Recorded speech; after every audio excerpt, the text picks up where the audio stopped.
बिस्मिल्लाहिर्रहमानिर्रहीम। कायदे मिल्लत जाफरिया व नुमाइंदे वली फ़की हज़रत अल्लामा आयतुल्लाह अल मुजाहिद अल्लामा सैयद साजिद अली नकवी साहब की खुसूसी हिदायत पर और उनकी तरफ से तहसील मांजन ज़िला जानशोरों के गांव सोबो मांजन में कुएँ की तामीर कराई गई है और इस कुएँ से जो है 200 ख़ानदान इस्तिफ़ादा हासिल कर रहे हैं।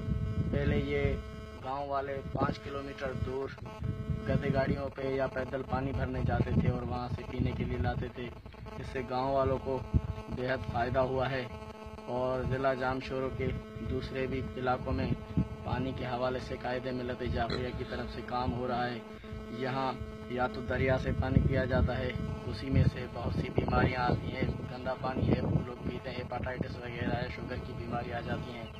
अभी कुछ पहले भी प्रोजेक्ट्स लगे हैं और इससे भी जो है पहले नमकीन पानी वगैरह पीते थे, गांव में बीमारियां थी और अभी जो है गांव वालों को एक ताज़ा पानी मिला है और सेहत बख्श पानी मिला है। अभी गांव वालों सारे कायदे मिल्लत जाफरिया का शुक्रिया अदा कर रहे हैं और कायदे मिल्लत जाफरिया की करारी उम्र के लिए सारे दुआ कर रहे हैं।